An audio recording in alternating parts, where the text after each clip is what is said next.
name the aisles, actually. Please take your seats. We are going to start now.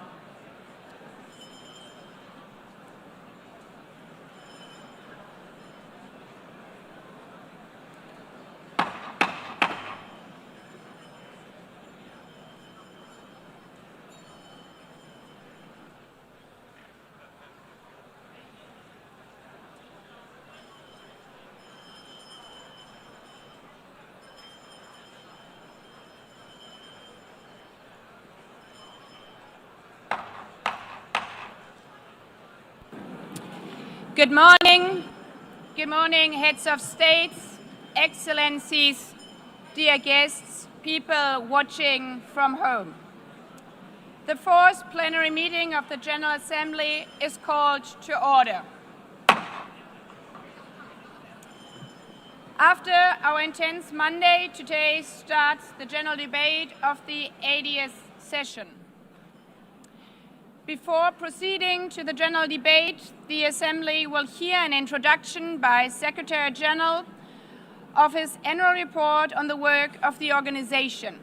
Under Agenda Item 110, in accordance with Resolution 51/241 of 31st July 1997. Please take your seat. I now give the floor to the Secretary General of the United Nations, His Excellency Antonio Guterres.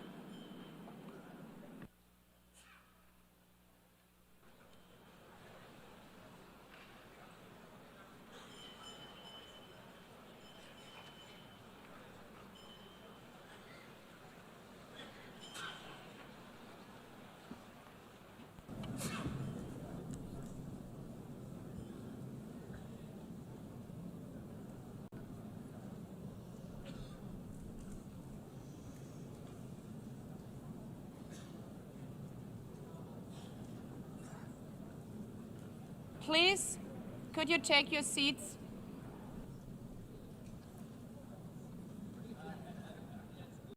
Let me begin with two words we have not been able to say often enough in this hall. Madam President.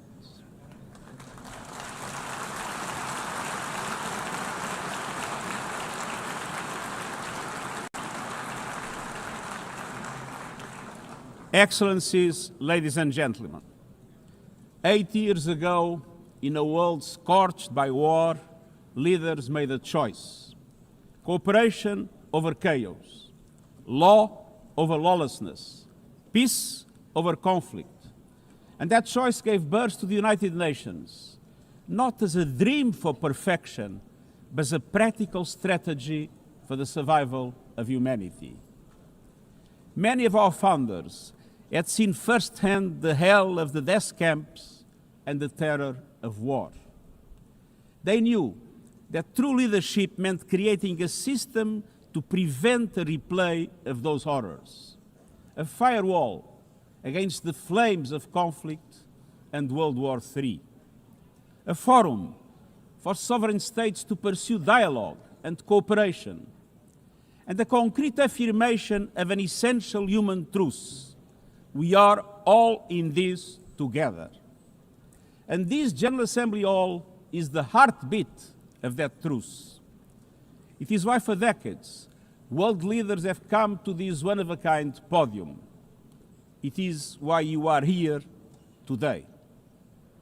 Because at its best, the United Nations is more than a meeting place. It's a moral compass, a force for peace and peacekeeping, a guardian of international law, a catalyst for sustainable development, a lifeline for people in crisis, a lighthouse for human rights, and the center that transforms your decisions, the decisions of member states, into action. 80 years on, we confront again the question our founders faced, only more urgent, more intertwined, more unforgiving. What kind of world do we choose to build together? Excellencies, we have our work cut out for us, as our ability to carry out that work is being cut from us. We have entered in an age of reckless disruption and relentless human suffering. Look around. The principles of the United Nations that you have established are under siege. Listen, the pillars of peace and progress are buckling under the weight of impunity, inequality, and indifference. Sovereign nations invaded, hunger weaponized, truce silence, rising smoke from bombed-out cities, rising anger in fractured societies, rising seas swallowing coastlines. Each one a warning, each one a question. What kind of world will we choose? A world of raw power or a world of laws? A world that is a scramble for self-interest or a world where nations come together? A world where might makes right or a world of rights for all? Excellencies, our world is becoming increasingly multipolar, and this is positive, reflecting a more diverse, dynamic global landscape. But multipolarity without effective multilateral institutions can court chaos, as Europe has learned the hard way, resulting in World War I. It was multipolar, but there was no multilateral institutions. So let's be clear. International cooperation is not naivete. It is hard-headed pragmatism. In a world where there's leap borders, isolation is an illusion. No country can stop a pandemic alone. No army can halt rising temperatures. No algorithm can rebuild trust once it is broken. These are global stress tests of our system, our solidarity, and our resolve. I'm convinced we can pass these tests, and we must. Because people everywhere are demanding something better, and we owe them a system worthy of their trust and a future worthy of their dreams. And so we must make the choice, an active choice, to reaffirm the imperative of international law, to reassert the centrality of multilateralism, to reinforce justice and human rights, and to recommit to the principles that gave rise to our organization, and to the promise contained in its first words, we the peoples. Excellencies, the choices we face are not part of an ideological debate. They are a matter of life and death for millions. As I scan the global landscape, we must make 5 critical choices. First, we must choose peace rooted in international law. Peace is our first obligation. Yet today, wars rage with a barbarity we vowed never to allow. Too often, the Charter is brandished when convenient and trampled when not. But the Charter is not optional. It is our foundation. And when the foundation cracks, everything built upon fractures. Around the world, we see countries acting as if the rules don't apply to them. We see humans treated as less than human, and we must call it out. Impunity is the mother of chaos, and it has spawned some of the most atrocious conflicts of our times. In Sudan, civilians are being slaughtered, starved, and silenced. Women and girls face unspeakable violence. There is no military solution. I urge all parties, including those in this hall, end the external support that is fueling this bloodshed. Push to protect civilians, because the Sudanese people deserve peace, dignity, and hope. In Ukraine, relentless violence continues to kill civilians, destroy civilian infrastructure, and threaten global peace and security. I commend recent diplomatic efforts by the United States and others. We must work for a full ceasefire and a just, lasting peace in accordance with the Charter, UN resolutions, and international law. In Gaza, the horrors are approaching a third monstrous year. They are the result of decisions that defy basic humanity. The scale of death and destruction are beyond any other conflict in my years as Secretary General. The International Court of Justice has issued legally binding provisional measures in the case named Application of the Convention on the Prevention and Punishment of the Crime of Genocide in the Gaza Strip. Since then, a famine has been declared and the killing has intensified. The measures stipulated by the ICJ must be implemented fully and immediately.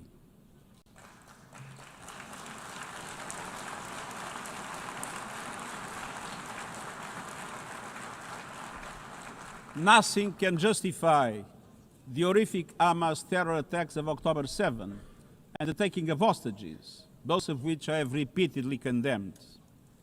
And nothing can justify the collective punishment of the Palestinian people and the systematic destruction of Gaza.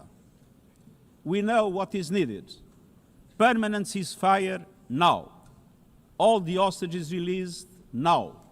Full humanitarian access now.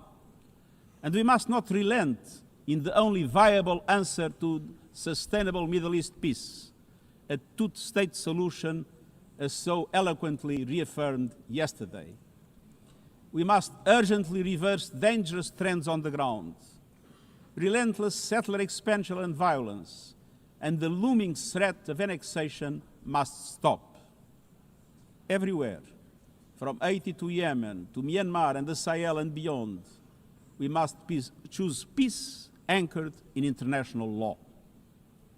The past year has brought glimmers of hope, including the ceasefire between Cambodia and Thailand, and the agreement between Azerbaijan and Armenia brokered by the United States. But far too many crises continue unchecked. Impunity prevails, lawlessness is a contagion, it invites mayhem, accelerates terror, and risks a nuclear free-for-all. When accountability shrinks, graveyards grow. When UN staff and facilities are attacked, violating legal obligations, so too is the core of our ability to serve and deliver. The Security Council must live up to its responsibilities. It must be more representative, more transparent, and more effective. And beyond crisis response, we must tackle the injustices that ignite conflict: exclusion, inequality, impunity, and corruption. The surest way to silence the guns is to raise the volume for justice. Real security is born of fairness and opportunity for all. Excellencies, this leads me to my second point. We must choose human dignity and human rights. Human rights are not an ornament of peace, they're its bedrock. Human rights, economic, social, cultural, political, and civil, are universal, indivisible, and interdependent. Choosing rights means more than words. It means choosing justice over silence. It means protecting freedom and civic space, advancing equality for women and girls, confronting racism and discrimination in all its forms, protecting human rights defenders, journalists, and freedom of speech, and upholding the rights of refugees and migrants so that mobility is safe and in accordance with international law. Human rights are a daily battle, online and offline. They require political will. But dignity is not only about the protection of rights. It is about rights fulfilled through inclusive and resilient development. Rights that put an end to poverty and hunger. Rights that open doors to education, health, and opportunity. The Sustainable Development Goals are our shared roadmap for achieving these rights. But in order to make progress down this road, we need fuel. And that fuel is finance. We've seen what development done right can deliver. In the past decade, millions more have gained access to electricity, clean cooking solutions, and to the internet. Child marriage is in retreat. Women's representation is growing, but cuts to aid are wreaking havoc. They are a death sentence for many. For so many more, a stolen future. This is the great paradox of our time. We have the solutions, but we are siphoning off the fuel that would make it possible to make progress. To choose dignity, we must choose financial justice and solidarity. We need to reform the international financial architecture so that it drives development for all. With bigger and bolder multilateral development banks, lending more, and mobilizing more private capital for developing countries, with faster and fairer debt relief mechanisms, helping every country in crisis, including middle-income countries. Protecting natural resources by tackling illicit financial flows and abusive tax practices that rob societies of their future. And global financial institutions that represent today's world, with far greater participation of developing countries in terms of their composition and their decision-making. So let us choose a global economy that works for everyone, men and women. Let us choose human rights and dignity. And let us equip ourselves with the means to ensure a transition for people and the planet. Excellencies, this brings me to the third choice. We must choose climate justice. The climate crisis is accelerating, but so are the solutions. The clean energy future is no longer a distant promise. It's already here. No government, industry, or special interest can stop it. But some are trying, hurting economies, locking in higher prices, and squandering a historic opportunity. Fossil fuels are a losing bet. Last year, almost all new power capacity came from renewables, and the investment is surging. Renewables are the cheapest and fastest source of new power. They create jobs, drive growth, shield economies from volatile oil and gas markets, connect the unconnected, and can free us from the tyranny of fossil fuels. But not at today's pace. Clean energy investment remains uneven. 21st century grids and storage are not rolling out fast enough.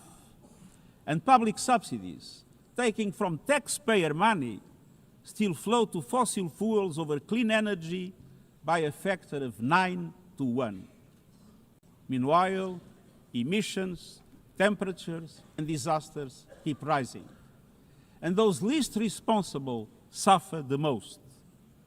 Science says limiting global temperature rise to 1.5 degrees by the end of this century is still possible, but the window is closing. The International Court of Justice has affirmed the legal obligation of states. We must step up action and ambition, especially through strengthened national climate plans. Tomorrow, I will welcome leaders to announce new targets. The G20, the biggest emitters, must lead, guided by common but differentiated responsibilities. But all countries must step up and do more as we head to the UN Climate Conference in Brazil. By accelerating action in energy, forests, methane, and industrial decarbonization. By defining a credible roadmap to to mobilize 1.3 trillion US dollars annually in climate finance by 2035 for developing countries. By supporting just transitions, by doubling finance for adaptation to at least 40 billion US dollars this year, and rapidly deploying proven tools to unlock billions more in concessional finance. And by capitalizing the Loss and Damage Fund with significant contributions. All of these requires government, international financial institutions, philanthropies, civil society, and the private sector to work together, to provide fiscal space to developing countries and unlock new innovative sources of finance at scale, including solidarity levies on high-emitting sectors and debt swaps. We have the solutions and tools, but we must choose climate justice and climate action. Fourth, we must choose to put technology at the service of humanity. Artificial intelligence is rewriting human existence in real time, transforming how we learn, work, communicate, and what we can trust. And the question is not how to stop it, but how to steer it for the greater good. Technology must be our servant, not our master. It must promote human rights, human dignity, and human agency. Yet today, AI's advancement in outpacing regulation and responsibility and is concentrated in a few hands. And the risks are expanding to new frontiers, from biotech to autonomous weapons. We are witnessing the rise of tools for mass surveillance, mass social control, mass disruption, and even mass destruction. Tools that can drain energy, strain ecosystems, and intensify the race for critical minerals, potentially stoking instability and conflict. Yet, these technologies remain largely ungoverned. We need universal guardrails and common standards across platforms. No company should be above the law. No machines should decide who lives or dies. No system should be deployed without transparency, safety, and accountability. Last month, this Assembly took a historic step, establishing an independent international scientific panel on AI and an annual global dialogue on AI governance. Two new pillars of a shared architecture, connecting science with policy to bring clarity and foresight, enabling innovation to flourish while advancing our values and our rights, and ensuring governments, companies, and civil society can help shape common norms. We must build on these mechanisms and close the capacity gap. All countries must be able to design and develop AI, not just to consume it. I have proposed voluntary financing options to build AI computing power, data, and skills in developing nations. No country should be locked out of the digital future or locked into systems it cannot shape or trust. And governments must lead with vision, and companies must act with responsibility. And we, the international community, must ensure that technology lifts up humanity. So let us choose cooperation over fragmentation, ethics over expediency, and transparency over opacity. Technology will not wait for us, but we can still choose what it serves. So let us choose wisely. Fifth and finally, to meet all these goals, we must choose to strengthen the United Nations for the 21st century. The forces shaking our world are also testing the foundations of the United Nations system. We are being hit by rising geopolitical tensions and divisions, chronic uncertainty, and mounting financial strain. But those who depend on the United Nations must not be made to bear the cost, especially now, when for every dollar invested to support our core work to build peace, the world spends $750 on weapons of war. This is not only unsustainable, it is indefensible. In this moment of crisis, the United Nations has never been more essential. The world needs our unique legitimacy, our convening power, our vision to unite nations, to bridge divides and confront the challenges before us. The Pact for the Future has shown your determination to build a United Nations that is stronger, more inclusive, and more effective. That is the logic and the urgency of our UN80 initiative. We are moving swiftly and decisively. I put forward concrete proposals, a revised budget for 2026 that strengthens accountability, improves delivery, and cuts costs. Practical reforms to implement mandates more effectively and efficiently with greater impact. And ideas to spark a paradigm shift in the structure of the UN and how its parts work together. Most of these decisions rest with you, the Member States, and we will move forward in full respect of the established procedures. Together, let us choose to invest in a United Nations that adapts, innovates, and is empowered to deliver for people everywhere. Excellencies, my overriding message comes down to this. Now is the time to choose. It's not enough to know what the right choices are. I urge you to make them. I grew up in a world where choices were few. I was raised in the darkness of dictatorship, where fear silenced voices and hope was nearly crushed. Yet, even the bleakest hours, especially then, I discovered a truth that has never left me. Power does not reside in the hands of those who dominate or divide. Real power resides from people, from our shared resolve to uphold dignity, to defend equality, to believe fiercely in our common humanity and the potential of every human being. I learned early to persevere, to speak out, to refuse to surrender, no matter the challenge, no matter the obstacle, no matter the hour. We must and we will overcome. Because in a world of many choices, there is one choice we must never make, the choice to give up. We must never give up. That is my promise to you, for peace, for dignity, for justice, for humanity, for the world we know is possible when we work as one.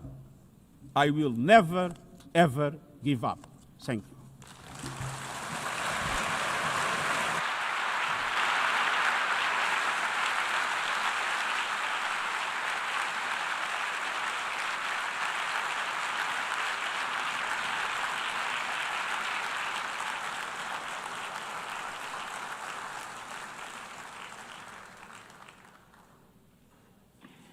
I thank the Secretary General. The Assembly will now turn to agenda item 8, entitled General Debate.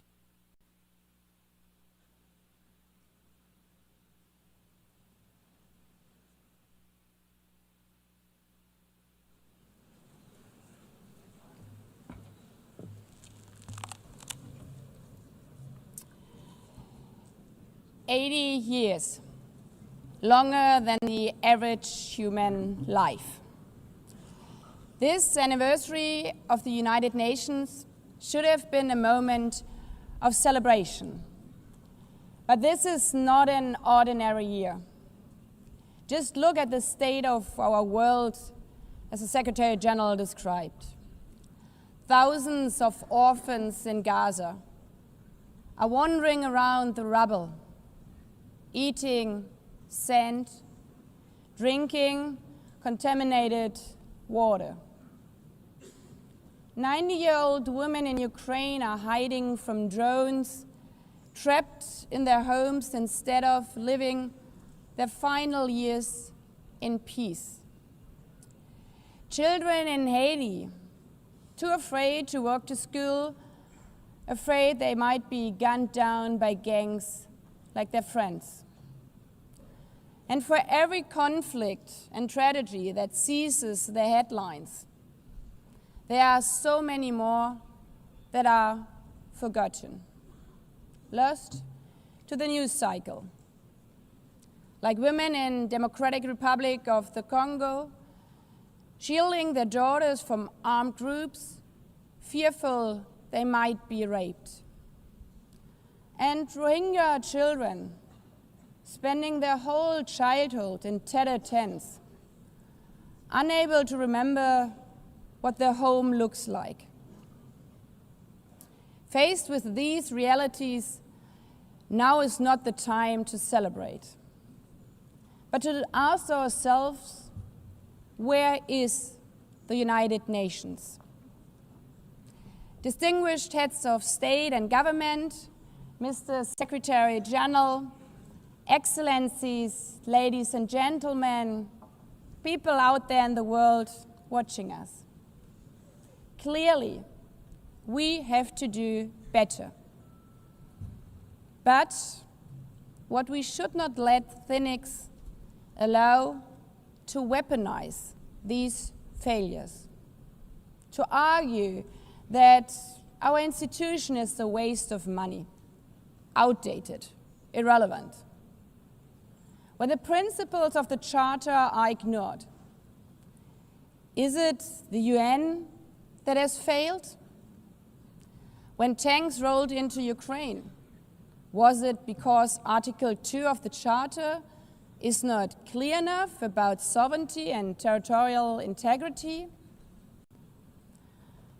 When civilians, children, are killed in Gaza, is it humanitarian law at fault for failing to protect them? It's not the Charter which fails. It's not the UN as an institution which fails.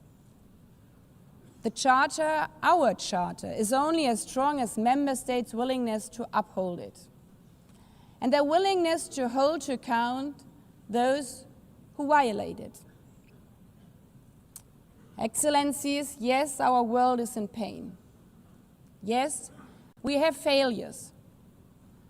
But imagine how much worse would it be without the United Nations?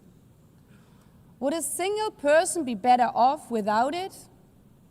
Without UNICEF, 26 million children would not have received an education.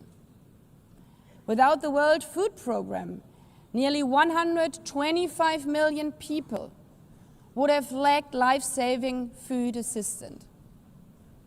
Without the World Health Organization, over 1 billion vaccines would not have been supplied. Sometimes we could have done more, but we cannot let this dishearten us. If we stop doing the right thing, evil would prevail. This 80th session is not about big celebrations. It's about finding the resolve not to give up, the resolve to be better together, just as our predecessors did 8 decades ago. This institution was born in a world on fire and desperate for reprieve. 750 million, nearly a third of humanity back then, still under colonial rule. 2 world wars in a generation, 70 million dead. The horrors of the Holocaust revealed to our collective shame. This was a generation that knew almost nothing but suffering and despair. The signing of the Charter in 1945 gave hope to millions, gave us a North Star that guided our path from the ashes of war, helped guide nations from colonial rule into independent states, helped end apartheid.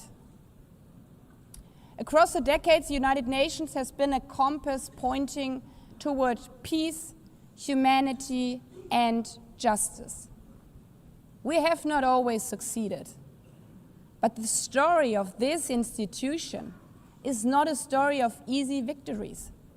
It's a story of falling and rising, of pulling ourselves and each other back up and trying harder. We gather here for the 80th time, not for empty celebration, not out of ritual, not to hear our own voices. We gather to prove that this institution matters, and that through this institution, every nation represented here, no matter how big or small, can summon again the strength and unity first shown in San Francisco 80 years ago. The courage and resolve of world leaders, who even while some called them back then naive, believed they could build a better world from the wreckage of the old. They showed then what true leadership is. It's not about imposing your will or putting others down. True leadership is about lifting others up, not out of altruism, but for our mutual benefit, and even out of our self-interest. Because as our founders and every architect of peace since then has understood, helping others is what makes ultimately our own countries stronger. Could any state have faced the global pandemic alone? The virus did not have any passport. We were only able to solve it at the end with the support of the World Health Organization. The climate crisis does not stop at borders. CO2 emissions anywhere affect people everywhere. Even the wealthiest cities in the world cannot shield themselves from wildfires. And imagine coming here by plane, how safe would you feel to step into the next airplane if there were no International Civil Aviation Organization anymore, which is responsible for setting safety regulations for 5 billion passengers each year? How comfortable would you be with your children using the internet while AI is uncontrolled and unchecked? As the lines between what is real and fake start to blur.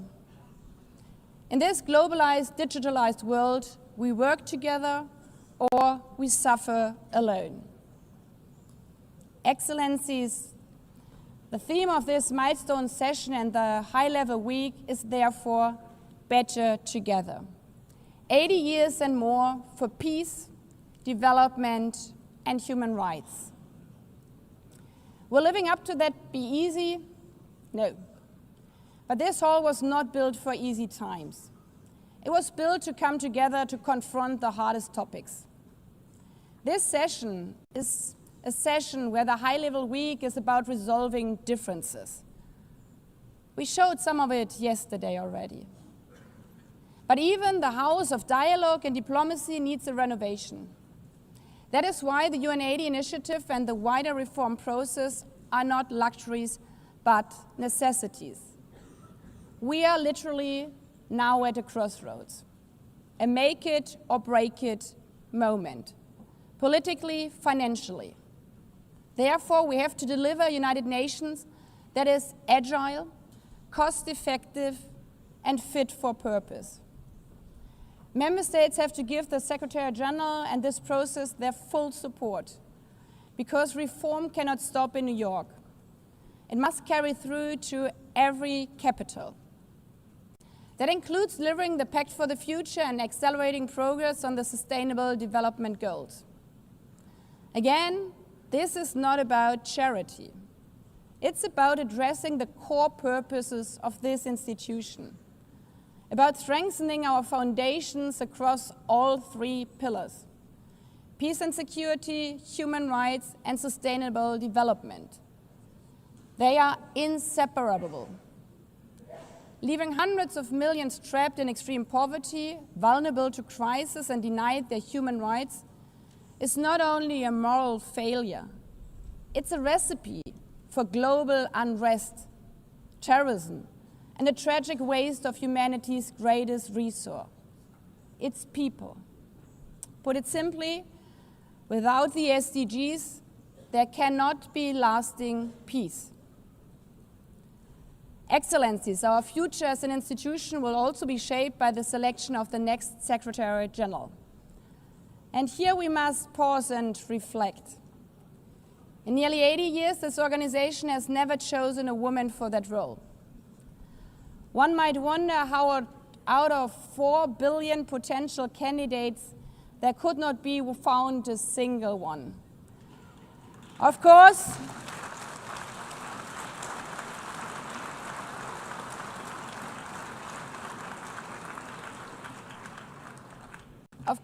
the choice rests with member states. But those of you having been there yesterday celebrating Beijing, one strong female leader after the other from all our continents.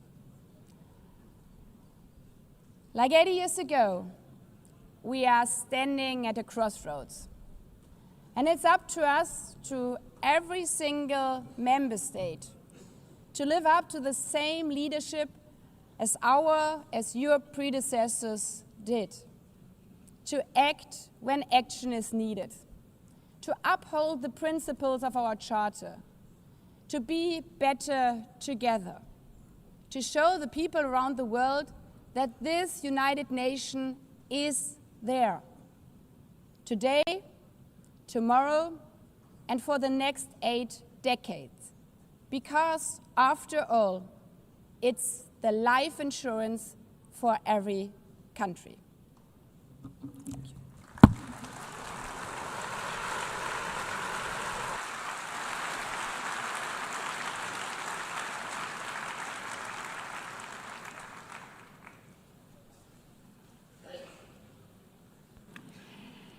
Before giving the floor to the first speaker for this morning, I would like to remind member states that the list of speakers for the general debate has been established on the agreed basis that statements should be no longer than 15 minutes to enable all the speakers to be heard at a given meeting. Within this time frame, I would like to appeal to speakers to deliver their statements at a reasonable pace so that interpretation into the other official languages may be provided properly. I would also like to draw your attention to the decision taken by the Assembly at previous sessions, namely that the practice of expressing congratulations inside the Assembly Hall after speech has been delivered is strongly discouraged. After delivering their statements from the rostrum, speakers are invited to exit the hall through room JA200, located behind the podium, before returning to their seats. May I take it that the Assembly agrees to proceed in this manner? It's so decided. Finally, I should like to draw the attention of member states that during the general debate, official photographers are in the room and will take official photographs of all speakers by the Department of Global Communications. Members interested in obtaining these photographs are requested to contact the Photo Library of the United Nations. By this, the Assembly will hear an address by His Excellency Luiz Inácio Lula da Silva, President of the Federative Republic of Brazil. I request the protocol to escort His Excellency and invite him to address the Assembly.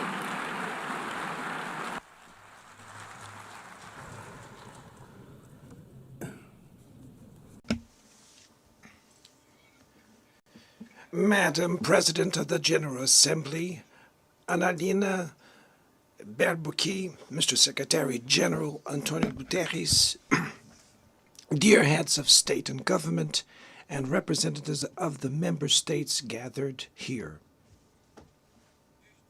This should be a time to celebrate the United Nations. Created at the end of the war, the UN symbolizes the highest expression A ONU simboliza a expressão mais elevada da aspiração pela paz e pela prosperidade. Hoje, contudo, os ideais que inspiraram os seus fundadores em São Francisco estão ameaçados como nunca estiveram em toda a sua história. O multilateralismo está diante de nova encruzilhada. A autoridade desta organização está em xeque. Assistimos à consolidação de uma desordem internacional marcada por seguidas concessões à política do poder, atentados à soberania, sanções arbitrárias e intervenções unilaterais estão se tornando regra. Existe um evidente paralelo entre a crise do multilateralismo e o enfraquecimento da democracia. O autoritarismo se fortalece quando nos omitimos frente a arbitrariedades. Quando a sociedade internacional vacila na defesa da paz, da soberania e do direito, as consequências são trágicas. Em todo o mundo, forças antidemocráticas tentam subjugar as instituições e sufocar as liberdades. Cultua a violência, exalta a ignorância, atuam como milícias físicas e digitais e cerceiam a imprensa. Mesmo sob ataques sem precedentes, o Brasil optou por resistir e defender sua democracia, reconquistada há 40 anos pelo seu povo, depois de 2 décadas de governos ditatoriais. Não há justificativa para as medidas unilaterais e arbitrárias contra as nossas instituições e nossa economia. A agressão contra a independência do Poder Judiciário é inaceitável. Esta ingerência em assuntos internos conta com o auxílio de uma extrema-direita subserviente e saudosa de antigas hegemonias. Falsos patriotas arquitetam e promovem publicamente ações contra o Brasil. Não há pacificação com impunidade. Há poucos dias, e pela primeira vez em 525 anos de nossa história, um ex-chefe de Estado foi condenado por atentar contra o Estado Democrático de Direito. Foi investigado, indiciado e julgado, e responsabilizado pelos seus atos em um processo minucioso. Teve amplo direito de defesa, prerrogativa que as ditaduras negam às suas vítimas. Diante dos olhos do mundo, o Brasil deu um recado a todos os candidatos autocratas e àqueles que os apoiam. Nossa democracia e nossa soberania são inegociáveis. Seguiremos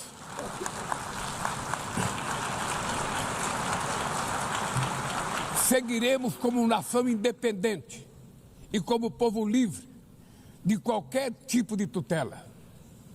Democracias sólidas vão além do ritual eleitoral. Seu vigor pressupõe a redução das desigualdades, a garantia dos direitos mais elementares, a alimentação, a segurança, o trabalho, a moradia, a educação e a saúde. A democracia falha quando as mulheres ganham menos que os homens ou morrem pelas mãos de parceiros e familiares. Ela perde quando fecha suas portas e culpa migrantes pelas mazelas do mundo. A pobreza é tão inimiga da democracia quanto o extremismo.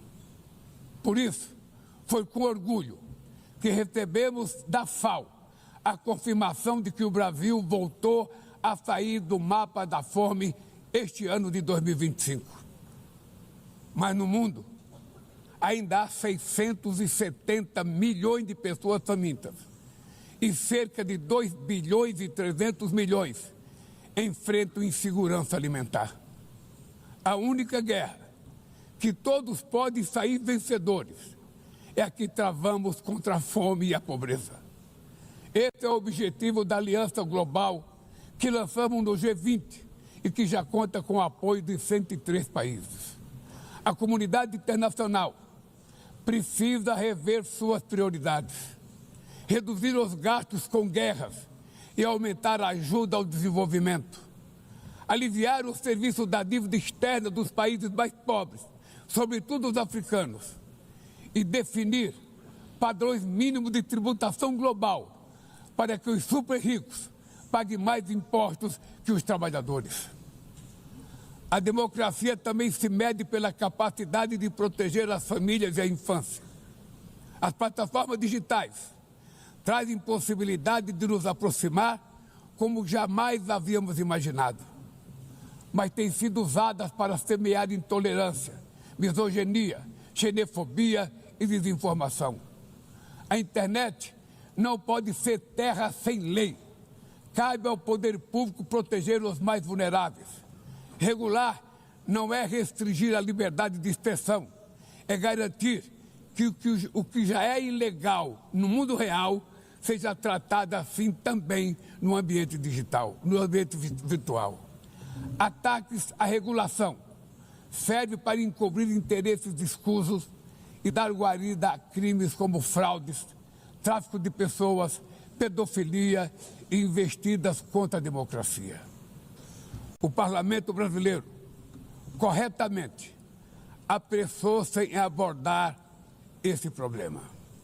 Com orgulho, promulguei na última semana uma das leis mais avançadas do mundo para a proteção de crianças e adolescentes na esfera digital. Também enviamos ao Congresso Nacional projeto de lei para fomentar a concorrência nos mercados digitais e para incentivar a instalação de data centers sustentáveis.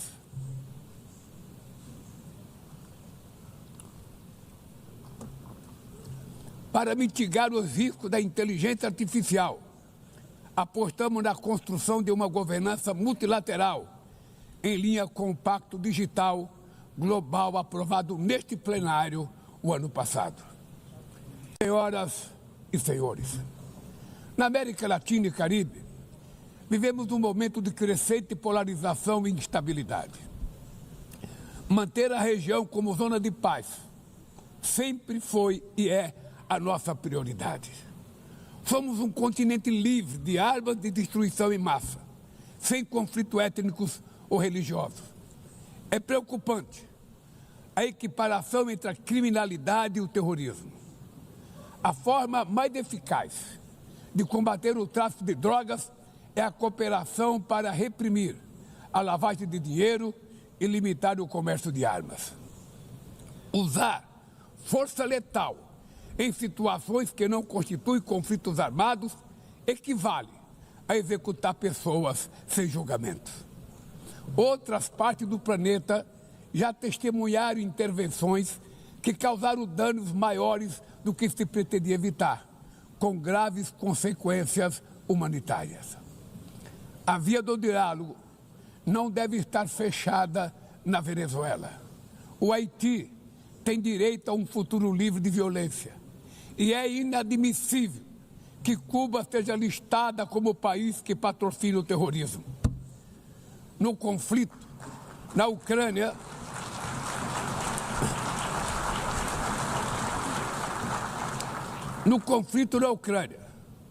todos já sabemos que não haverá solução militar. O recente encontro no Alasca despertou a esperança de uma saída negociada. É preciso pavimentar caminhos para uma solução realista. Isso implica levar em conta as legítimas preocupações de segurança de todas as partes. A iniciativa africana e o grupo de amigos da paz, criado por China e Brasil, pode contribuir para promover o diálogo. Nenhuma situação é mais emblemática do que o uso desproporcional e ilegal da força do que a da Palestina. Os atentados terroristas perpetrados pelo Hamas são indefensáveis sob qualquer ângulo, mas nada, absolutamente nada, justifica o genocídio em curso em Gaza.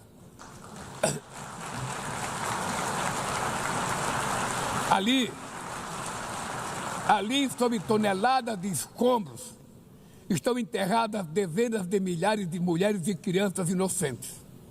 Ali também estão sepultados o direito internacional humanitário e o mito da superioridade ética do Ocidente.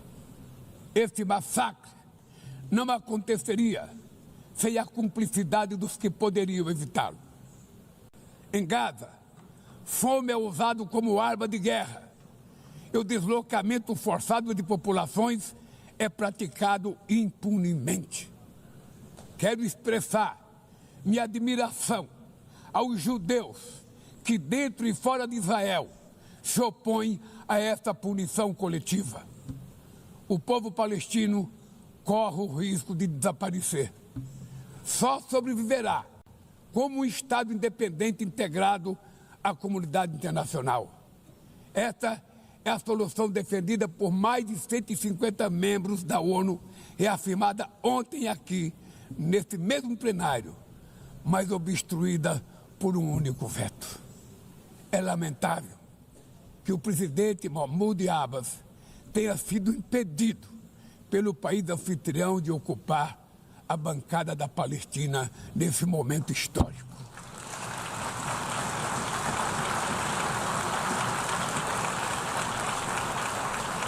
O alastramento desse conflito para o Líbano, para a Síria e o Irã e o Catar fomenta a escalada armamentista sem precedentes. Senhoras presidentas, bombas e armas nucleares não vão nos proteger da crise climática. O ano de 2024 foi o mais quente já registrado. A COP30 em Belém, no Brasil, será a COP da verdade. Será o momento de os líderes mundiais provarem a seriedade de seu compromisso com o planeta. Sem ter o quadro completo das contribuições nacionalmente determinadas, as chamadas NDCs, caminharemos de olhos vendados para um verdadeiro abismo.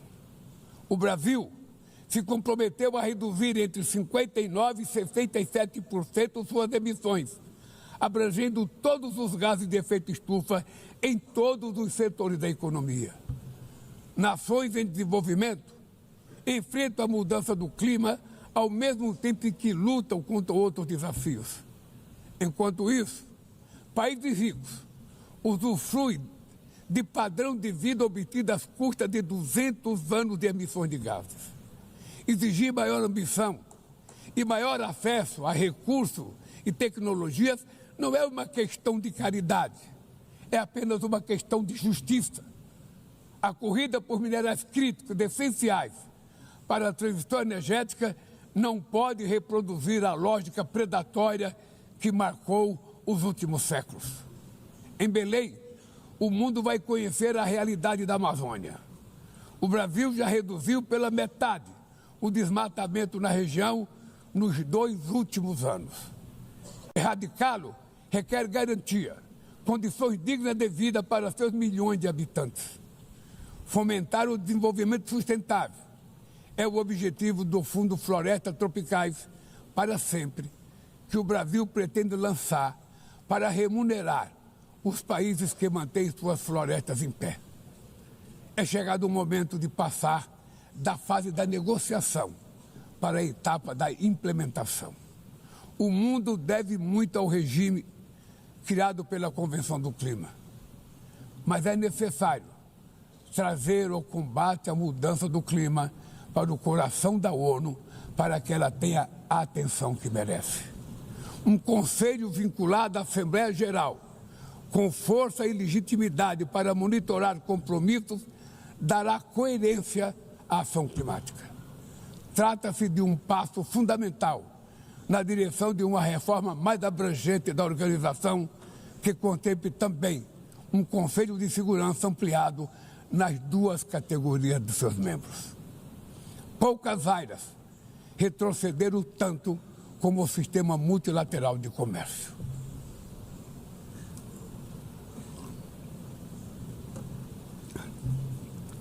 Medidas unilaterais transformam em letra morta princípios basilares como a cláusula de nação mais favorecida. Desorganizam cadeias de valor e lançam a economia mundial em uma espiral perniciosa de preços altos e estagnação. É urgente refundar a OMC em bases modernas e flexíveis.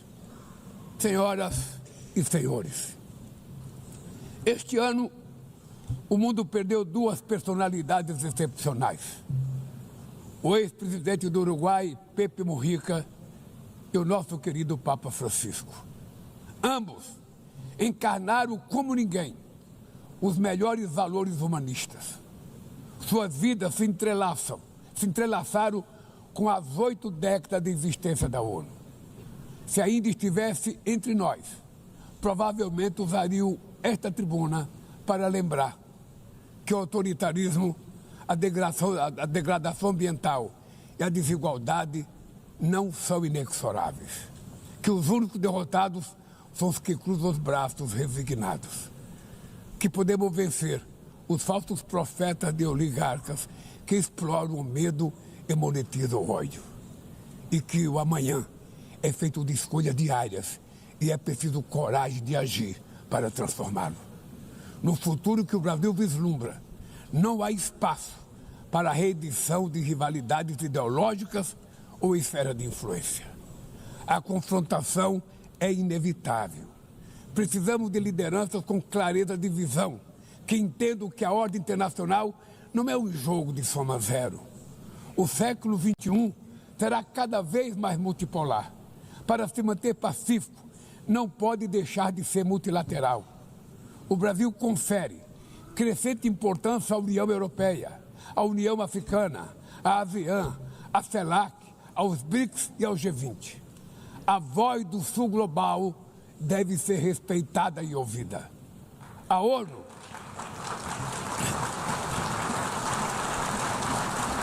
ONU tem hoje quase 4 vezes mais membros do que os 51 que estiveram na sua fundação.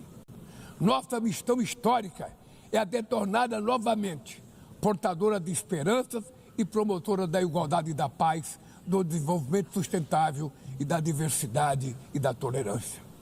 Que Deus nos abençoe a todos e muito obrigado.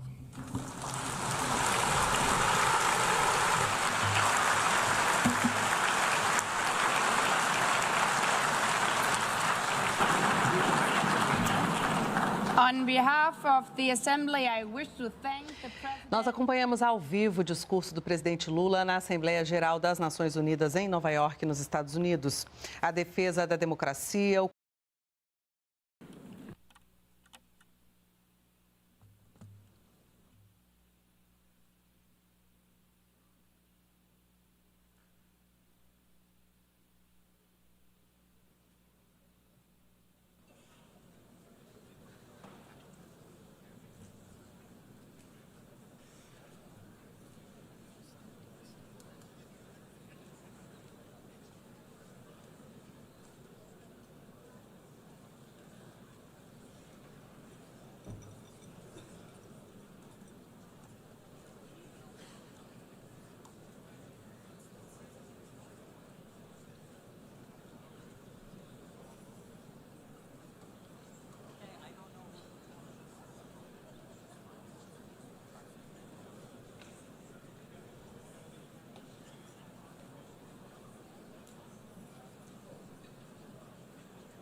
The Assembly will hear an address by His Excellency Donald Trump, President of the United States of America. I request protocol to escort His Excellency and invite him to address the Assembly.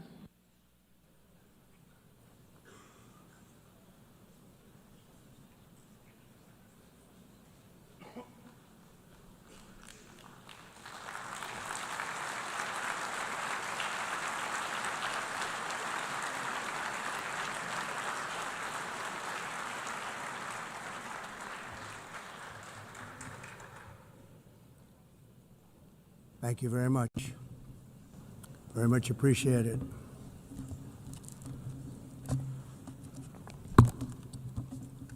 And I don't mind making this speech without a teleprompter because the teleprompter is not working. I feel very happy to be up here with you nevertheless, and that way you speak more from the heart. I can only say that whoever's operating this teleprompter is in big trouble.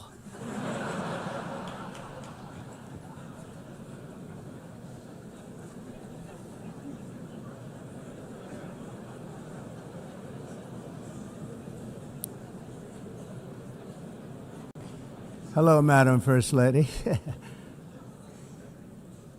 Thank you very much for being here. And Madam President, Mr. Secretary General, First Lady of the United States, distinguished delegates, ambassadors, and world leaders. 6 years have passed since I last stood in this grand hall and addressed a world that was prosperous and at peace in my first term.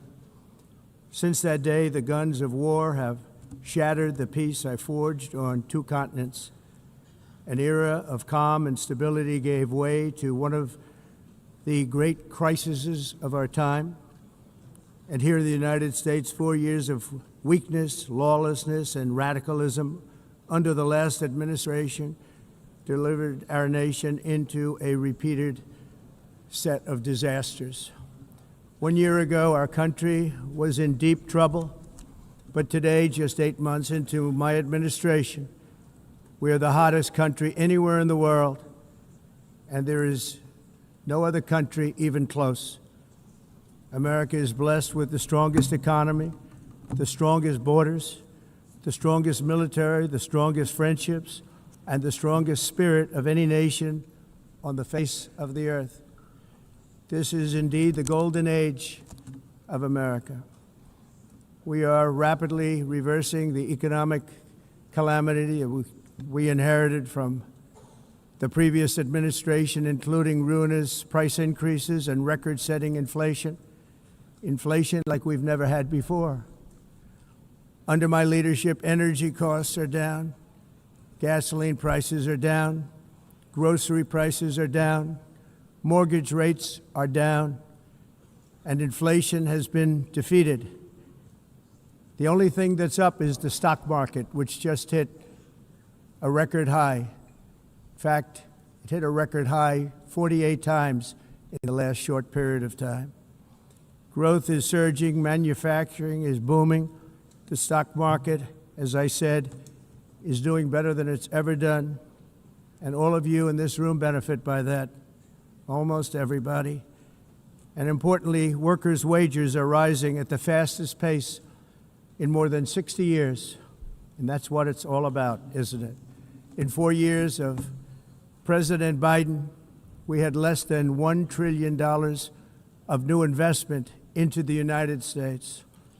In just 8 months since I took office, we have secured commitments and money already paid for $17 trillion.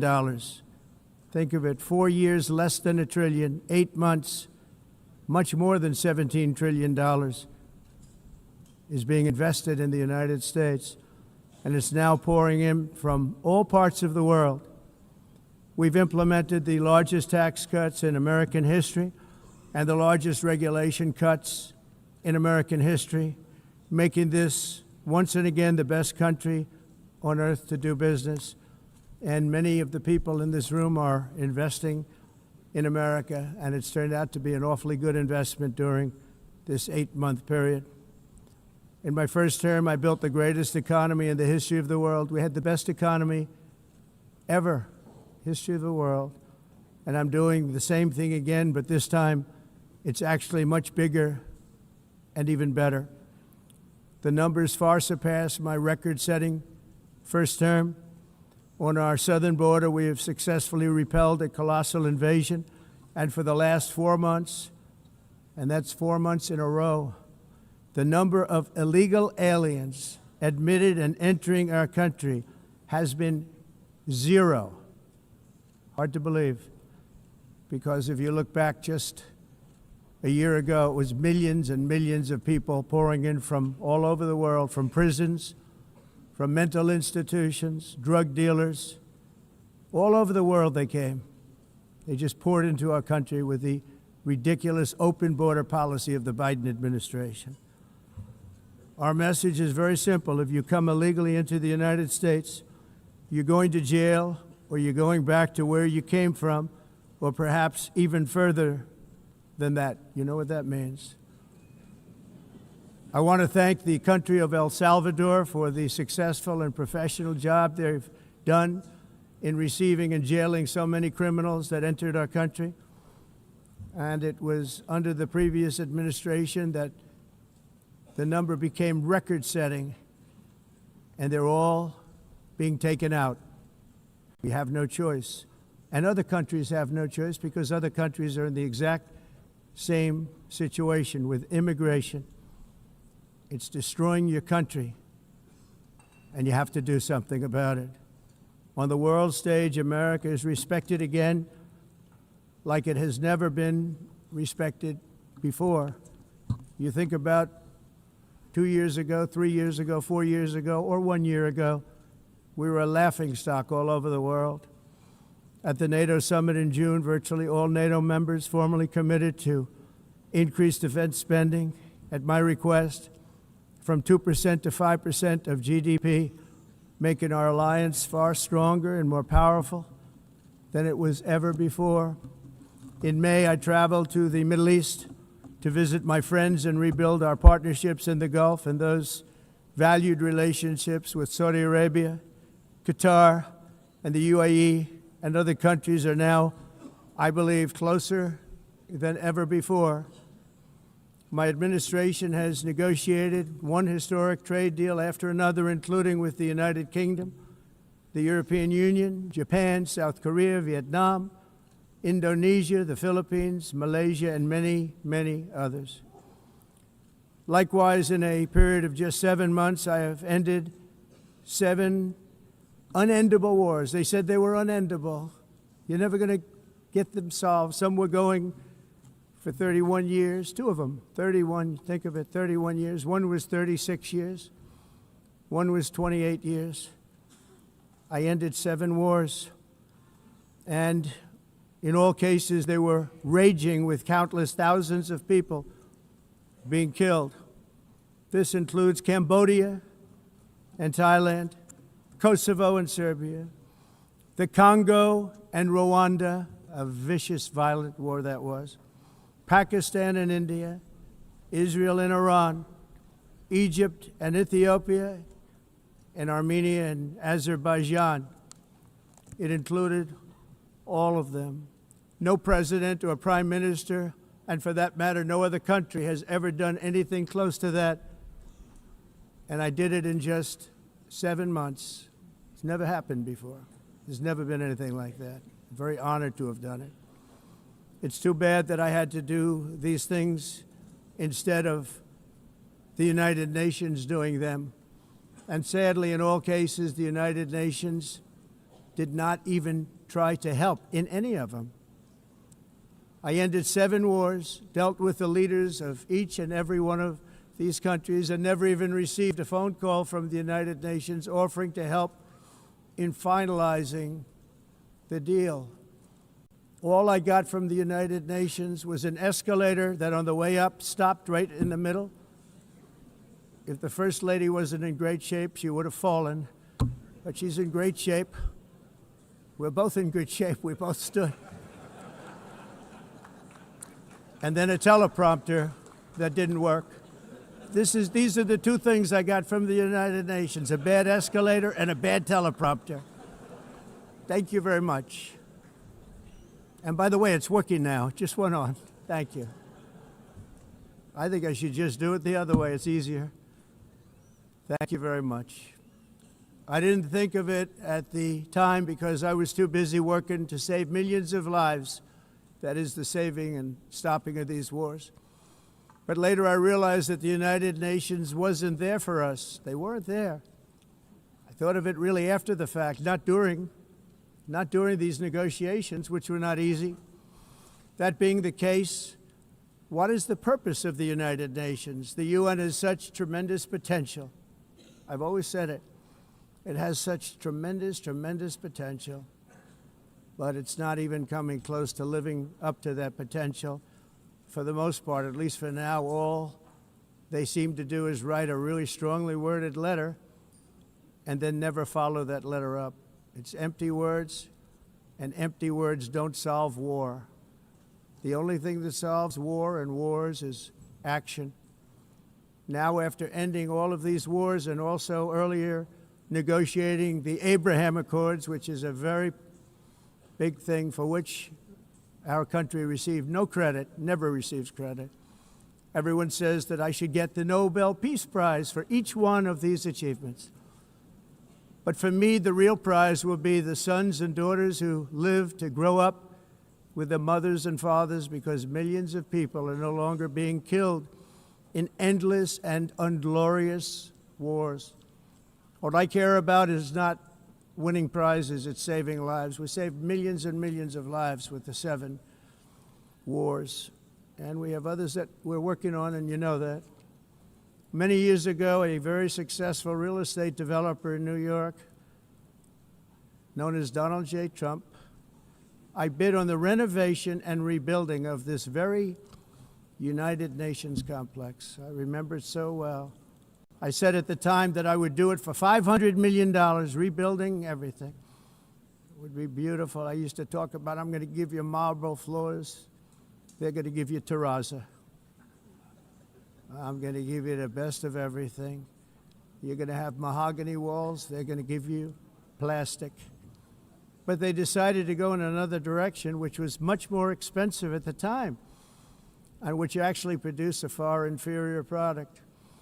And I realized that they did not know what they were doing when it came to construction, and that their building concepts were so wrong, and the product that they were proposing to build was so bad and so costly. It was going to cost them a fortune. And I said, and wait till you see the overruns. Well, I turned out to be right. They had massive cost overruns and spent between $2 and $4 billion on the building and did not even get the marble floors that I promised them. You walk on terrazzo. Do you notice that?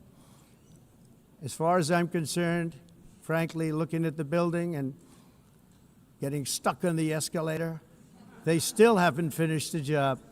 They still haven't finished. That was years ago. The project was so corrupt that Congress actually asked me to testify before them on the tremendous waste of money, because it turned out that they had no idea what it was, but they knew it was anywhere between $2 and $4 billion as opposed to $500 million with a guarantee. But they had no idea, and I said it cost much more than $5 billion. Unfortunately, many things in the United Nations are happening just like that, but on an even much bigger scale, much, much bigger. Very sad to see. Whether the UN can manage to play a productive role, I've come here today to offer the hand of American leadership and friendship to any nation in this assembly that is willing to join us in forging a safer, more prosperous world. And it's a world that we'll be much happier with. A dramatically better future is within our reach. But to get there, we must reject the failed approaches of the past and work together to confront some of the greatest threats in history. There is no more serious danger to our planet today than the most powerful and destructive weapons ever devised by man, of which the United States, as you know, has many. Just as I did in my first term, I've made containing these threats a top priority, starting with the nation of Iran. My position is very simple. The world's #1 sponsor of terror can never be allowed to possess the most dangerous weapon. That's why, shortly after taking office, I sent the so-called Supreme Leader a letter making a generous offer. I extended a pledge of full cooperation in exchange for a suspension of Iran's nuclear program. The regime's answer was to continue their constant threats to their neighbors and U.S. interests throughout the region, and some great countries that are right nearby. Today, many of Iran's former military commanders, in fact, I can say almost all of them, are no longer with us. They're dead.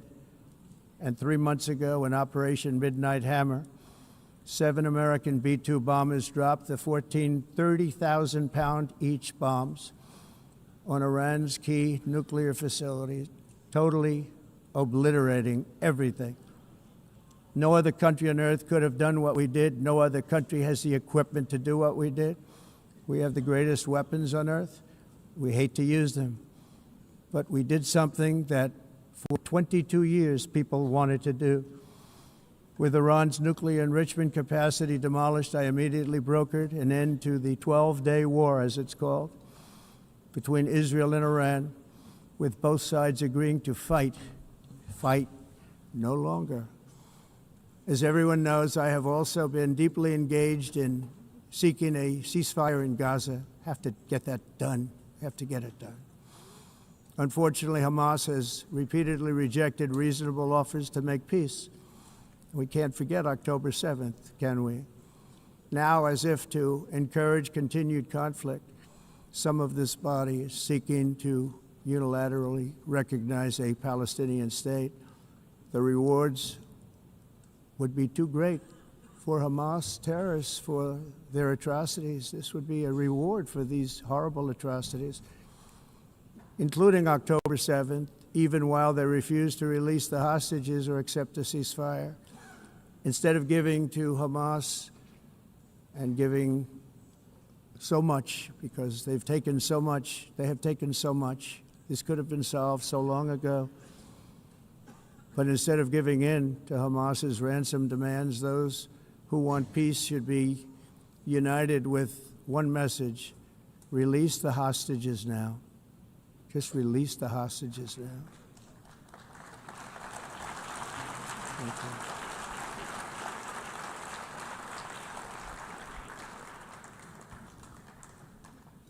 Thank you. As we have got to come together, and we will come together, got to get it done. We have to stop the war in Gaza immediately. We have to stop it. We have to get it done. We have to negotiate, immediately have to negotiate peace. We got to get the hostages back. We want all 20 back. We don't want 2 and 4. As you know, I got, along with Steve Witkoff and others that helped us, Marco Rubio, we got most of them back. We were involved in all of them.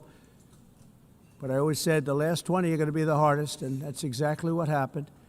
We have to get them back now. We don't want to get back 2, and then another 2, and then 1, and then 3, have this process. No, we want them all back, and we want the actually 38 dead bodies back too. Those parents came to me, and they want them back, and they want them back very quickly and very badly, as though they were alive. They want them. They want them every bit as much as if their son or daughter were alive. I've also been working relentlessly, stopping the killing in Ukraine. I thought that would be, of the 7 wars that I stopped, I thought that would be the easiest because of my relationship with President Putin, which had always been a good one. I thought that was going to be the easiest one. But you know, in war, you never know what's going to happen. There are always lots of surprises, both good and bad. Everyone thought Russia would win this war in 3 days. But it didn't work out that way. It was supposed to be just a quick little skirmish. It's not making Russia look good.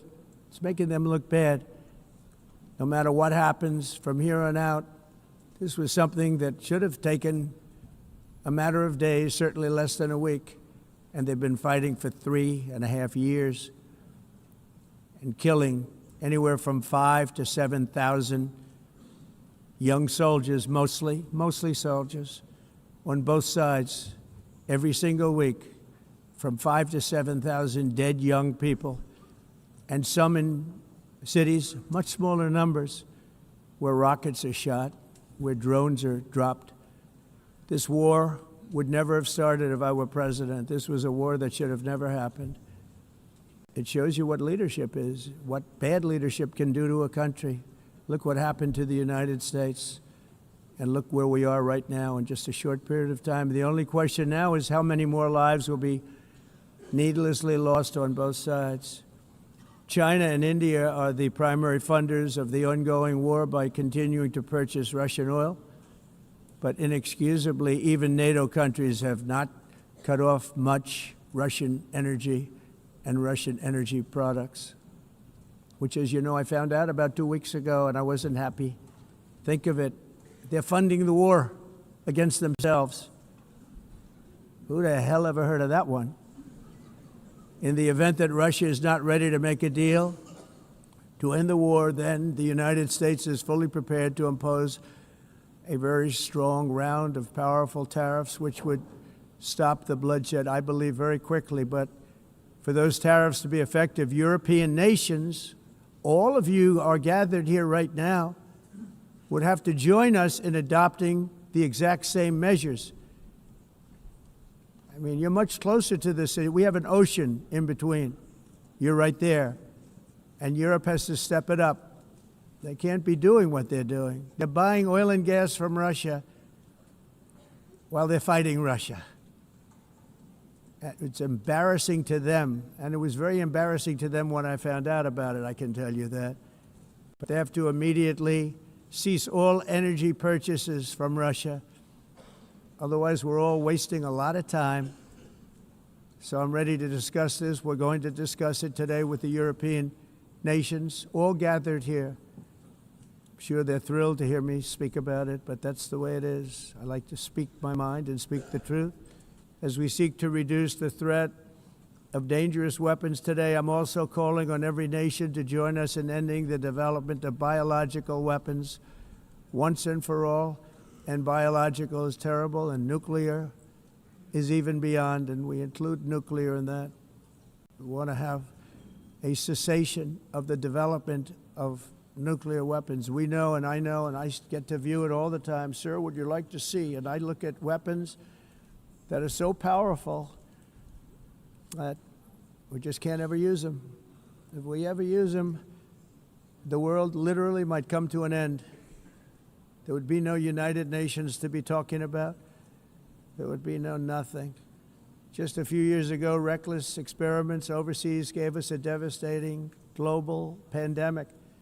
Yet despite that worldwide catastrophe, many countries are continuing extremely risky research into bioweapons and man-made pathogens. This is unbelievably dangerous. To prevent potential disasters, I'm announcing today that my administration will lead an international effort to enforce biological weapons convention, which is going to be meeting with the top leaders of the world by pioneering an AI verification system that everyone can trust.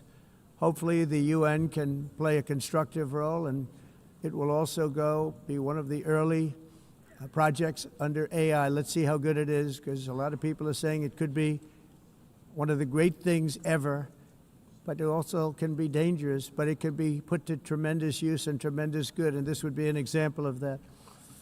Not only is the UN not solving the problems it should, too often, it's actually creating new problems for us to solve. The best example is the #1 political issue of our time, the crisis of uncontrolled migration. It's uncontrolled. Your countries are being ruined. The United Nations is funding an assault on Western countries and their borders. In 2024, the UN budgeted $372 million in cash assistance to support an estimated 624,000 migrants journeying into the United States. Think of that. The UN is supporting people that are illegally coming into the United States, and then we have to get them out. The UN also provided food, shelter, transportation, and debit cards to illegal aliens. Can you believe that? On the way to infiltrate our southern border. Millions of people came through that southern border. Just a year ago, millions and millions of people were pouring in, 25 million altogether over the 4 years of the incompetent Biden administration. And now we have it stopped, totally stopped. In fact, they're not even coming anymore because they know they can't get through. But what took place is totally unacceptable. The UN is supposed to stop invasions, not create them and not finance them. In the United States, we reject the idea that mass numbers of people from foreign lands can be permitted to travel halfway around the world, trample our borders, violate our sovereignty, cause unmitigated crime, and deplete our social safety net.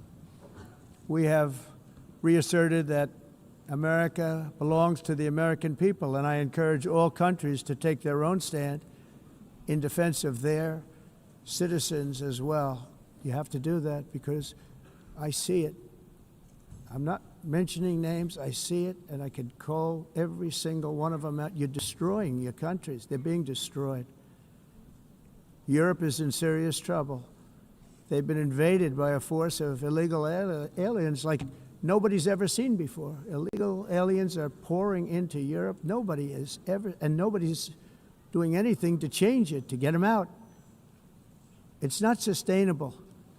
And because they choose to be politically correct, they're doing just absolutely nothing about it.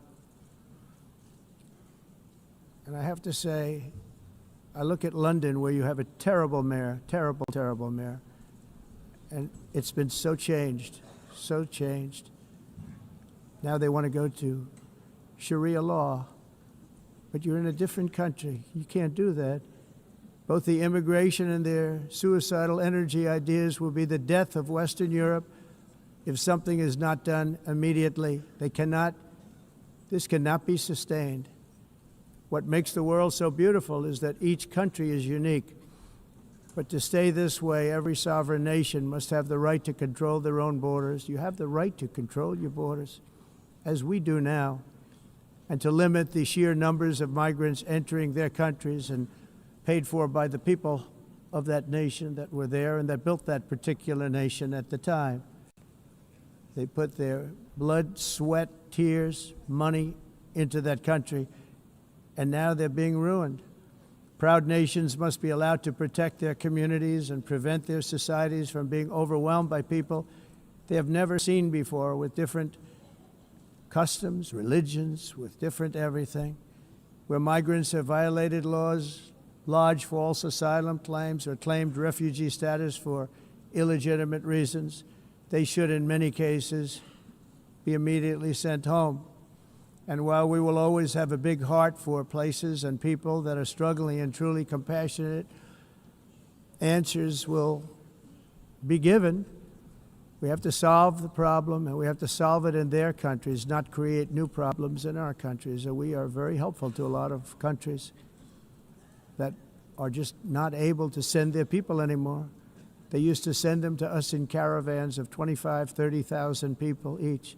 These massive caravans of people pouring into our country, totally unchecked and unvetted. But not anymore. According to the Council of Europe in 2024, almost 50% of inmates in German prisons were foreign nationals or migrants. In Austria, the number was 53% of the people in prisons were from places that weren't from where they are now. In Greece, the number was 54%, and in Switzerland, beautiful Switzerland, 72% of the people in prisons are from outside of Switzerland.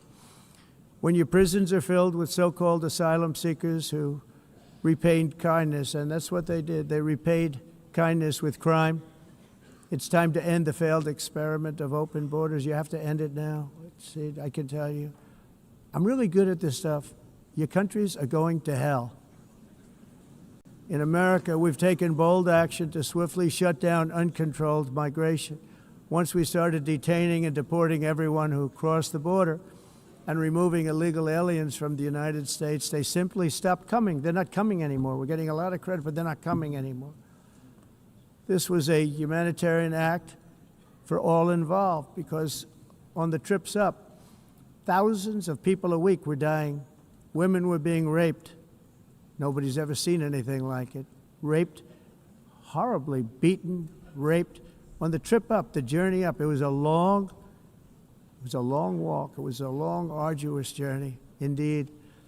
And it was also a historic victory against human trafficking throughout the region. What we did was a victory, and we saved so many lives of people that wouldn't make the journey. That journey was loaded up with death.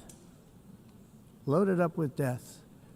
Dead bodies all along the roads of jungles to get up. They go through jungles, they go through areas so hot you couldn't breathe. They were dying of suffocation, areas so hot that you couldn't breathe. dead bodies all over. By them not coming, we're saving tremendous numbers of lives. My people have done a fantastic job in doing what they did, and the American public agrees with it. I mean, I was very proud to see this morning I have the highest poll numbers I've ever had. Part of it is because of what we've done on the border. I guess the other part is what we've done on the economy. Joe Biden's policies empowered murderous gangs, human smugglers, child traffickers, drug cartels, and prisoners from all over the world. The previous administration also lost nearly 300,000 children. Think of that. They lost more than 300,000 children, little children, who were trafficked into the United States on the Biden watch, many of whom have been raped, exploited, and abused, and sold. Sold. Nobody talks about that. The fake news doesn't write about it. With many others, young children who are missing or dead.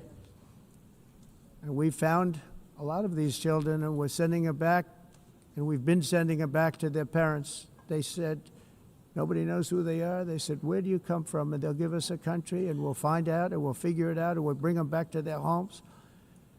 And the mother and father rush to the door, and their tears in their eyes. They can't believe that they're seeing their son or daughter, their little son or daughter again. We've done almost 30,000 of them so far. Any system that results in the mass trafficking of children is inherently evil. Yet that is exactly what the globalist migration agenda has done, and it's what it's all about.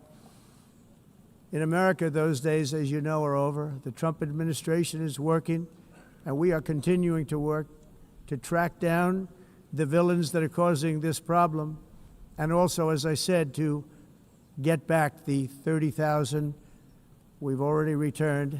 Now I think we're going to have another. We're going to find a lot. You're not going to find all of them. 300, more than 300,000. They're lost or they're dead. They're lost or they're dead because of the animals that did this. To protect our citizens, I've also designated multiple savage drug cartels as far as and you see this, and you see it happening right before your eyes. Let's put it this way. People don't like taking big loads of drugs in boats anymore. There aren't too many boats that are traveling on the seas by Venezuela. They tend not to want to travel very quickly anymore. And we've virtually stopped drugs coming into our country by sea.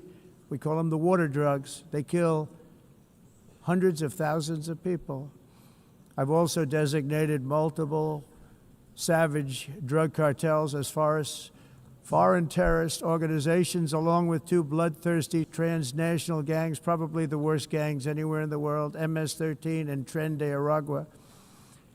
Tren de Aragua is from Venezuela, by the way. Such organizations torture, maim, mutilate, and murder with impunity.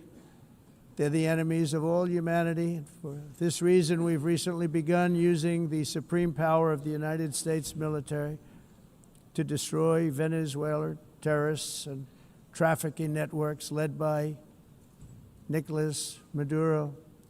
To every terrorist thug smuggling poisonous drugs into the United States of America, please be warned that we will blow you out of existence. That's what we're doing. We have no choice. Can't let it happen. They're destroying. I believe we lost 300,000 people last year to drugs, 300,000. Fentanyl and other drugs. Each boat that we sink carries drugs that would kill more than 25,000 Americans. We will not let that happen. Energy is another area where the United States is now thriving like never before. We're getting rid of the falsely named renewables. By the way, they're a joke. They don't work. They're too expensive. They're not strong enough to fire up the plants that you need to make your country great. The wind doesn't blow. Those big windmills are so pathetic and so bad, so expensive to operate. And they have to be rebuilt all the time, and they start to rust and rot. Most expensive energy ever conceived, and it's actually energy. You're supposed to make money with energy, not lose money. You lose money, the governments have to subsidize. You can't put them out without massive subsidies. And most of them are built in China, and I give China a lot of credit. They build them, but they have very few wind farms. So why is it that they build them and they send them all over the world, but they barely use them? You know what they use? Coal. They use gas. They use almost anything, but they don't like wind. But they sure as hell like selling the windmills. Europe, on the other hand, has a long way to go, with many countries being on the brink of destruction because of the green energy agenda. And I give a lot of credit to Germany. Germany was being led down a very sick path, both on immigration, by the way, and on energy. They were going green, and they were going bankrupt. And the new leadership came in, and they went back to where they were, with fossil fuel and with nuclear, which is good. It's now safe, and you can do it properly. But they went back to where they were, and they opened up a lot of different plants, energy-producing plants, and they're doing well. I give Germany a lot of credit for that. They've said this is a disaster, what's happening. They were going all green. All green is all bankrupt. That's what it represents. And it's not politically correct. I'll be very badly criticized for saying it, but I'm here to tell the truth. I don't care. It doesn't matter to me. I'm in New York City. I'm feeling a lot safer. Crime, we're getting crime down. And by the way, speaking of crime, Washington, D.C. Washington, D.C. was the crime capital of America. Now it's a totally, after 12 days, it's a totally safe city. Everyone's going out to dinner. They're going out to restaurants. Your wife can walk down the middle of the street with or without you. Nothing's going to happen. My people have done a fantastic job. And yes, I called in the National Guard, and the National Guard took care of business, and they weren't politically correct, but they took care of business. We got 1,700 career criminals out, brought them back to where they came from, the countries where they came from, or put them in jails. Washington, D.C. is now a totally safe city again, and I welcome you to come. In fact, we'll have dinner together at a local restaurant, and we'll be able to walk. We don't have to go by an armor-plated vehicle. We'll walk right over there from the White House. They've given up their powerful edge, a lot of the countries that we're talking about, in oil and gas, such as essentially closing the great North Sea oil. Oh, the North Sea, I know it so well. Aberdeen was the oil capital of Europe, and there's tremendous oil that hasn't been found in the North Sea. Tremendous oil. And I was with the Prime Minister I respect and like a lot, and I said, you're sitting with the greatest asset. They essentially closed it by making it so highly taxed that no developer, no oil company can go there. They have tremendous oil left, and more importantly, they have tremendous oil that hasn't even been found yet. And what a tremendous asset for the United Kingdom. And I hope the Prime Minister is listening, because I told it to him 3 days in a row. That's all he heard. North Sea oil, North Sea, because I want to see them do well. I want to stop seeing them ruining that beautiful Scottish and English countryside with windmills and massive solar panels that go 7 miles by 7 miles, taking away farmland. But we're not letting this happen in America. In 1982, the executive director of the United Nations Environmental Program predicted that by the year 2000, climate change would cause a global catastrophe. He said that it will be irreversible, as any nuclear holocaust would be.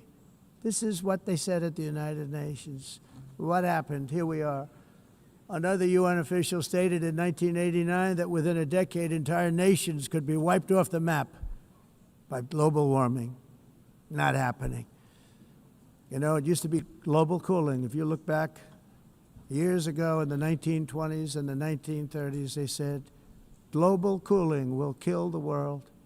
We have to do something. Then they said global warming will kill the world, but then it started getting cooler, so now they could just call it climate change, because that way they can't miss. It's climate change, because if it goes higher or lower, whatever the hell happens, there's climate change. It's the greatest con job ever perpetrated on the world, in my opinion. Climate change, no matter what happens, you're involved in that.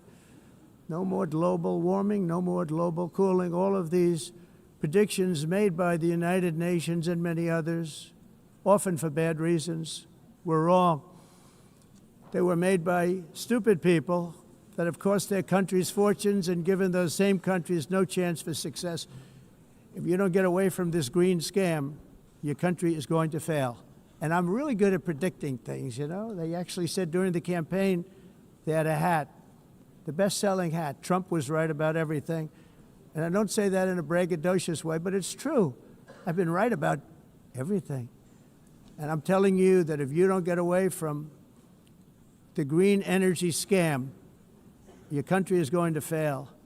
And if you don't stop people that you've never seen before, that you have nothing in common with, your country is going to fail. I'm the President of the United States, but I worry about Europe. I love Europe. I love the people of Europe. And I hate to see it being devastated by energy and immigration. This double-tailed monster destroys everything in its wake, and they cannot let that happen any longer. You're doing it because you want to be nice. You want to be politically correct, and you're destroying your heritage.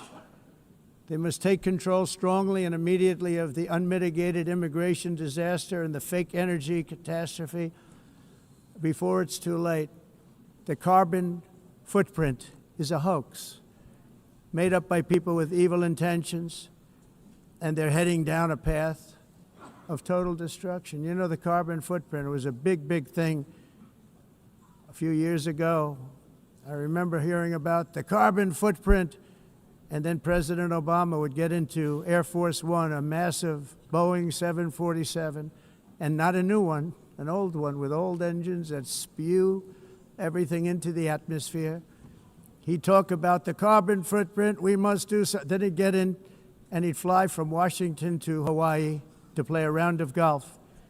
And then he'd get back onto that big, beautiful plane and he'd fly back and he'd talk about, again, global warming and the carbon footprint. It's a con job.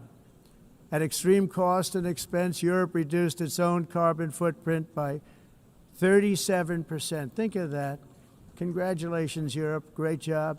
You cost yourself a lot of jobs, a lot of factories closed, but you reduced the carbon footprint by 37%. However, for all of that sacrifice and much more, it's been totally wiped out and then some by a global increase of 54%. Much of it coming from China and other countries that are thriving around China, which now produces more CO2 than all the other developed nations in the world. So all of these countries are working so hard on the carbon footprint, which is nonsense, by the way. It's nonsense. You know, it's interesting. In the United States, we have still radicalized environmentalists, and they want the factories to stop. Everything should stop. No more cows. We don't want cows anymore. I guess they want to kill all the cows. They want to do things that are just unbelievable, and you have it too. But you know, we have a border, strong, and we have a shape, and that shape doesn't just go straight up. That shape is amorphous when it comes to the atmosphere. And if we had the most clean air, and I think we do, we have very clean air. We have the cleanest air we've had in many, many years. But the problem is that other countries, like China, which has air that's a little bit rough, it blows. And no matter what you're doing down here, the air up here tends to get very dirty because it comes in from other countries where their air isn't so clean. And the environmentalists refuse to acknowledge that. Same thing with garbage. In Asia, they dump much of their garbage right into the ocean. And over about a 1 week and 2 week journey, it flows right past Los Angeles. You've seen it. Massive amounts of garbage, almost too much to do anything about, flowing past Los Angeles, past San Francisco, and then somebody will get in trouble because he dropped a cigarette on the beach. The whole thing is crazy. The primary effect of these brutal green energy policies has not been to help the environment, but to redistribute manufacturing and industrial activity from developed countries that follow the insane rules that are put down to polluting countries that break the rules and are making a fortune. They're making a fortune. European electricity bills are now 4 to 5 times more expensive than those in China, and 2 to 3 times higher than the United States. And our bills are coming way down. You probably see that our gasoline prices are way down. You know, we have an expression, drill. Nós reduzimos os custos de energia porque nós faremos, como a expressão, vamos fazer tudo isso, reduzir os custos de energia e os custos diminuíram nos Estados Unidos. Common to see one. Por exemplo, se você olhar Electric costs nos países em approximately faturas de energia, 100 heat-related deaths. nós não aclimatizamos, mas nós nos Estados Unidos conseguimos usar eles e evitar aumento da temperatura, porque é muito caro também usar nada e ninguém usa Pretending to stop the global tudo isso. hoax. The A of asking mudança. industrialized nations, Esse agenda mundialista não tem nenhum sentido. entire societies must be rejected País and it must be immediate. That's why in America I withdrew from the fake Paris Climate Accord, where, by the way, America was paying so much more than every country. Others weren't paying. China didn't have to pay until 2030. Russia was given an old standard that was easy to meet, a 1990 standard. But for the United States, we're supposed to pay like $1 trillion. And I said, this is another scam. The fact is, the United States has been taken advantage of by the world for many, many years, but not any longer, as you probably noticed. I unleashed massive energy production and signed historic executive orders to hunt for oil, but we don't have to do much hunting because we have the most oil of any nation anywhere, oil and gas in the world. And if you add coal, we have the most of any nation in the world. Clean, I call it clean, beautiful coal. You can do things today with coal that you couldn't have done 10 years ago, 15 years. So I have a little standing order in the White House. Never use the word coal, only use the words clean, beautiful coal. Sounds much better, doesn't it? But we stand ready to provide any country with abundant, affordable energy supplies if you need them, when most of you do. We're proudly exporting energy all over the world. We're now the largest exporter. In the United States, we want trade and robust commerce with all nations, everybody. We want to help nations. We're going to help nations. But it must also be fair and reciprocal. The challenge with trade is much the same with climate. The countries that followed the rules, all their factories have been plundered. It's really sad to watch. They've been broken. They've been broken by countries that broke the rules. That's why the United States is now applying tariffs to other countries, and much as these tariffs were for many years applied to us, uncontrollably applied to us. We've used tariffs as a defense mechanism under the Trump administration, including my first term, where hundreds of billions of dollars in tariffs were taken in. And by the way, we had the lowest inflation, and now we have very low inflation. The only thing different is that we have hundreds of billions of dollars flowing into our country. But this is how we will ensure that the system works for everyone and is sustainable into the future. We're also using tariffs to defend our sovereignty and security throughout the world, including against nations that have taken advantage of former U.S. administrations for decades, including the most corrupt, incompetent administration in history, the sleepy Joe Biden administration. Brazil now faces major tariffs in response to its unprecedented efforts to interfere in the rights and freedoms of our American citizens and others, with censorship, repression, weaponization, judicial corruption, and targeting of political critics in the United States. I have a little problem saying this because I must tell you, I was walking in and the leader of Brazil was walking out. We saw him and I saw him, he saw me, and we embraced. And then I'm saying, can you believe I'm going to be saying this in just 2 minutes? but we actually agreed that we would meet next week. We didn't have much time to talk, like about 20 seconds. They were in retrospect, I'm glad I waited because this thing didn't work out too well. But we did talk, we had a good talk, and we agreed to meet next week, if that's of interest. But he seemed like a very nice man, actually. He liked me, I liked him. But if you, and I only do business with people I like. When I don't like them, I don't like them. But we had, at least for about 39 seconds, we had excellent chemistry. It's a good sign. But also in the past, Brazil, can you believe this, unfairly tariffed our nation, but now because of our tariffs, we are hitting them back, and we're hitting them back very hard. As president, I will always defend our national sovereignty and the rights of American citizens. So I'm very sorry to say this, that Brazil is doing poorly and will continue to do poorly. They can only do well when they're working with us. Without us, they will fail, just as others have failed. It's true. Next year, the United States will celebrate the 250th anniversary of our glorious independence, a testament to enduring power and American freedom and spirit. We will also be proudly hosting the 2026 FIFA World Cup, and shortly thereafter, the 2028 Olympics, which is going to be very exciting. I hope you all come. I hope that countless people from all over the globe will take part of these will be great celebrations of liberty and human achievement, and that together we all can rejoice in the miracles of history that began in July 4th, 1776, when we founded the light to all nations. And it's something really that an amazing thing came out of that date. It's called the United States of America. In honor of this momentous anniversary, I hope that all countries who find inspiration in our example will join us in renewing our commitment, values, and those values really that we hold so dear. Together, let us defend free speech and free expression. Let us protect religious liberty, including for the most persecuted religion on the planet today. It's called Christianity.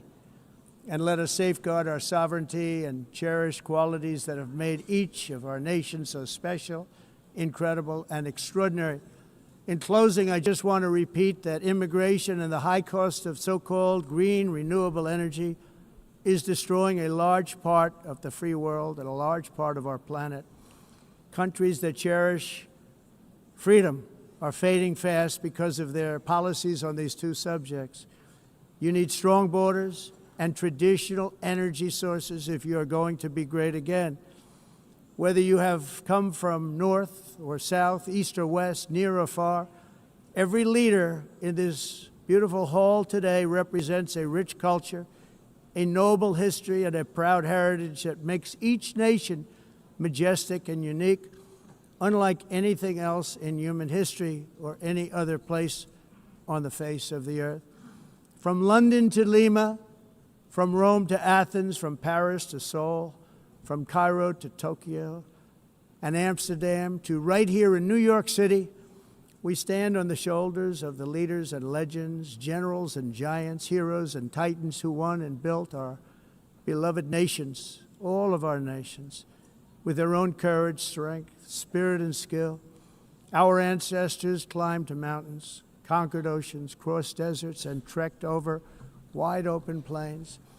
They charged into thunderous battles, plunged into grave dangers, and they were soldiers and farmers and workers and warriors and explorers and patriots. They built towns into cities, tribes into kingdoms, ideas into industries, and small islands into mighty empires. You're a part of all of that. They were champions for their people who never gave up and who never, ever gave in. Their values defined our national identities. Their visions forged our magnificent destiny. Everybody in this room is a part of it in your own way.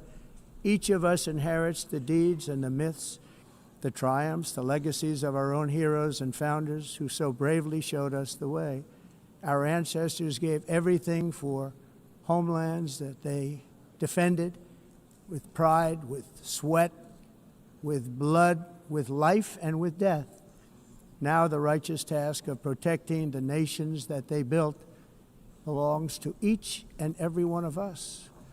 So together let us uphold our sacred duty to our people and to our citizens. Let us protect their borders, ensure their safety, preserve their cultures, treasure, and traditions, and fight, fight, fight for their precious dreams and their cherished freedoms.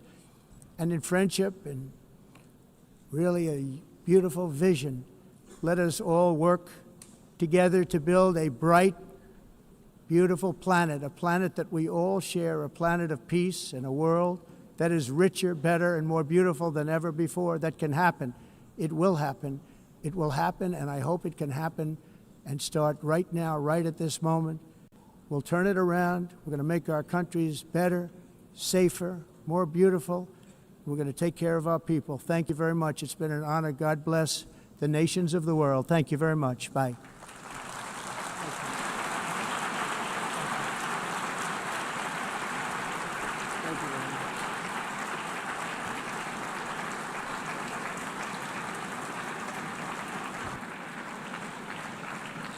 On behalf of the Assembly, I wish to thank the President of the United States,